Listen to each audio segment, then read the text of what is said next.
اسی طرح کا ایک بندہ تھا، وہ کہتا تھا جی میرے سوال کا جواب کبھی نہیں کسی نے دیا۔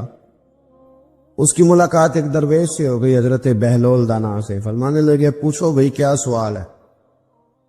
کہنے لگا بابا میرے 3 سوال ہیں۔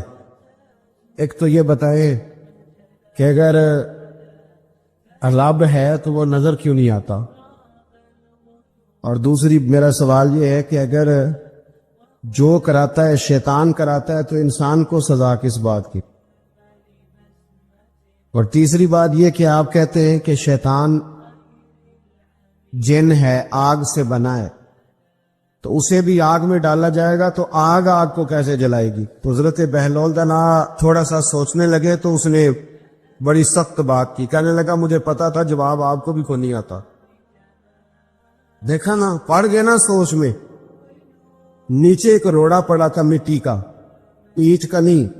مٹی بھی کئی دفعہ خشک ہو جائے نا دھوپ میں، کچی مٹی بھی تو روڑا تگڑا بن جاتا ہے۔ مضبوط روڑا پڑا تھا۔ حضرت بہلول دانا نے آؤ دیکھا نہ تاؤ دیکھا، روڑا اٹھایا اور زور سے سر میں دے مارا۔ اب اس سر میں روڑا لگا، خون بڑا بہہ گیا۔ جا کے اس نے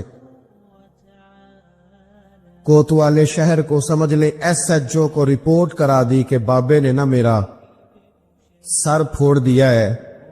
بلا لیا، وہ SHO کہنے لگا بابا تو اس طرح کا ہے نہیں۔ اس نے کہا جی مار دیا، اب دیکھیں۔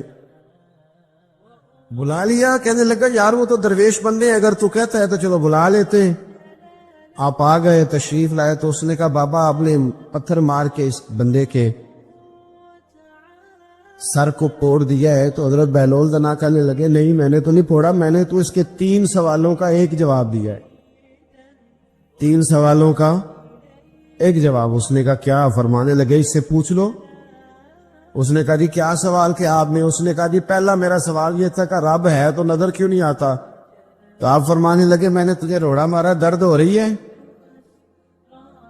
کہنے لگا ہاں۔ کہنے لگے دکھا درد۔ بہلول دانا کہنے لگے کہ اگر درد ہے تو پھر، وہ کہنے لگا جی وہ دکھائی تو نہیں نہ جا سکتی، پر ہے تو صحیح نا۔ تو آپ فرمانے لگے رب ہے پر دکھایا تو نہیں نہ جا سکتا، تو قیامت میں نظر آئے گا۔ حضرت بہلول دانا فرمانے لگے تیرا دوسرا سوال کیا تھا؟ کہنے لگا جی میرا دوسرا سوال یہ تھا کہ جو کراتا ہے شیطان کراتا ہے، تو پھر انسان کو سزا قیامت میں کیوں ملے گی؟ تو آپ فرمانے لگے جا پھر تجھے روڑا بھی شیطان نے مارا، میرے اوپر پرچہ کیوں کٹا دیا؟ پکڑ جا کے اس کو۔ آپ نے فرمایا تیرا تیسرا سوال کیا تھا؟ کہنے لگا جی میرا تیسرا سوال یہ تھا کہ شیطان آگ سے بنا ہے، تو آگ کو آگ میں ڈالیں گے تو اسے کیا تکلیف ہوگی؟ تو آپ فرمانے لگے تو کس چیز سے بنا ہے؟ کہنے لگا مٹی سے۔ تو فرمایا میں نے تجھے کیا مارا ہے؟ کہنا مٹی۔ فرمایا درد ہوئی ہے؟ کہنے لگا بڑی۔ فرمایا اسے بھی ہوگی۔ ہمارے آج کل کے جتنے امور ہیں ان امور کے اندر دنیا داری غلبہ کرتی چلی جا رہی، ہر کام میں دنیا داری کی آمیزش ہو جاتی ہے، نہ چاہتے ہوئے بھی، نہ ارادہ کرتے ہوئے بھی، بہت ساری جگہوں پہ۔ اور دنیا داری اتنی غالب ہو گئی ہے کہ دنیا ہی دنیا نظر آنے لگ گئی ہے، دنیا ہی دنیا، یعنی کوئی چیز کیمرے کی آنکھ سے چھپ نہیں پا رہی، کوئی بات ایسی نہیں جس پر لوگوں کی نظریں نہ ہوں، کوشش کریں۔ اور عجیب بات یہ ہے کہ دنیا داری ہو، دولت ہو تو اس کو چھپا کے رکھا جاتا ہے، اور دین کی کوئی بات ہو اس کو نشر کرنا ضروری سمجھا جاتا ہے تاکہ لوگوں کو میرے تقوی اور میری پرہیزگاری کی خبر جلدی جلدی مل جائے۔ میرے نبی کریم علیہ الصلوۃ والسلام نے خالص اللہ کی رضا کے لیے ہر کام کرنے کا حکم دیا۔ سیدہ عائشہ صدیقہ رضی اللہ تعالیٰ عنہ راوی ہے، الترغیب والترہیب میں حدیث ہے، پیارے حبیب کریم سید عالم صلی اللہ تعالیٰ علیہ وسلم نے ارشاد فرمایا کہ حضور ایک دن مجمع صحابہ کے مجمع میں حضور نے پوچھا بتاؤ اسلام کی سب سے مضبوط بنیاد کیا ہے؟ ایک صحابی نے کہا یا رسول اللہ نماز پڑھنا۔ 5 وقت لوگ جمع ہوتے ہیں، ایک دوسرے کا حال احوال پوچھتے ہیں، معاملات ہوتے۔ یا رسول اللہ صلی اللہ تعالیٰ علیہ وسلم مضبوط بنیاد ہے اسلام کی نماز پڑھنا، 5 وقت جمع ہونا۔ حضور نے فرمایا بات تمہاری ٹھیک ہے پر تم میری مراد کو نہیں پہنچے۔ عرض کی حضور حج کرنا، مختلف رنگ، مختلف نسلیں، مختلف قبیلے، مختلف بولیاں، لیکن جب حج کرنے پہنچے تو لباس بھی ایک ہی ہو گیا، گفتگو بھی ایک ہی، لبیک اللہم لبیک لبیک لا شریک لک لبیک ان الحمد والنعمت لک والملک لا شریک لک لبیک۔ ایک ہی صف میں کھڑے ہو گئے محمود و اجاز، نہ کوئی بندہ رہا نہ کوئی بندہ نواز۔ نبی رحمت سید عالم صلی اللہ علیہ وسلم سے عرض کی حضور یہ حج جو ہے نا اس میں بڑی یکسانیت ہوتی ہے، ہر رنگ ہر نسل کا آدمی ایک تسبیح کے دانے کی طرح ایک جگہ پہ پرو دیا جاتا ہے، تو لگتا ہے یہ اسلام کی مضبوط بنیاد ہے۔ محبوب فرمانے لگے بات تمہاری ٹھیک ہے پر تم میری مراد کو نہیں پہنچے۔ عرض کی حضور پھر زکوٰۃ صدقات خیرات اسلام کی مضبوط بنیاد ہے، کیوں؟ وہ اس لیے کہ غریب امیر کو دیتا ہے، امیر غریب کو دیتا ہے، اور غریب امیر سے لیتا ہے تو ایک رشتہ بنتا ہے، ایک تعلق بنتا ہے۔ محسن کا اور احسان مند کا بڑا گہرا رشتہ ہوتا ہے، بڑا ایک دوسرے سے پیار کرتے ہیں، ایک دوسرے کو چاہتے ہیں، ایک دوسرے کے لیے اچھے جملے بولتے ہیں، ایک دوسرے کے لیے ہمیشہ ان کے جذبات ٹھنڈے میٹھے اور اچھے ہوتے، تو لگتا ہے یہ اسلام کی مضبوط بنیاد ہے۔ حضور فرمانے لگے بات تمہاری ٹھیک ہے اور تم میری مراد کو نہیں پہنچے، تو پھر صحابہ عرض کرنے لگے حضور ہماری رعایت فرما دے، پھر ایک رحمت کی نظر کر دے، آپ ہی بتا دیں اسلام کی مضبوط بنیاد کیا ہے۔ تو محبوب فرمانے لگے اسلام کی مضبوط بنیاد ہے اللہ کی رضا کے لیے کسی سے محبت کرنا۔ کس کی رضا کے لیے؟ خالص اللہ کی رضا کی۔ حضرت موسیٰ کلیم اللہ علیہ نبینا علیہ الصلوۃ والسلام پر اللہ کریم نے وحی فرمائی کہ اے موسیٰ، اے میرے کلیم، میرے لیے بھی کوئی کام کیا ہے؟ عرض کی اللہ میں نے نمازیں پڑھی، روزے رکھے، تبلیغ کی۔ فرمایا وہ تو آپ کی ذمہ داریاں تھیں، وہ تو آپ نے اپنے لیے کیا، میرے لیے بھی کچھ کیا ہے؟ رب کریم نے پوچھا موسیٰ میرے لیے بھی کچھ کیا ہے؟ عرض کی اللہ یہ سارا کچھ، فرمایا مالک تیرے لیے کیا، کہا یہ تو آپ نے اپنے لیے کیا، آپ کی ذمہ داریوں میں شامل تھا، مالک تیرے لیے کیا ہے؟ فرمایا کسی بندے سے محبت کی ہے کہ یہ اللہ کا بندہ ہے؟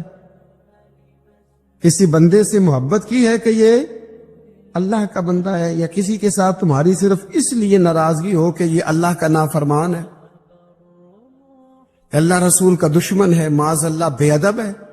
میرے بھائی سمجھ لے اچھی طرح اور اپنے دل کے کونے میں یہ بات بٹھا لے کہ زندگی میں جو کام کریں وہ اللہ کی رضا کے لیے، چھوٹا سا بھی خیر کا کام۔ میرے رسول کریم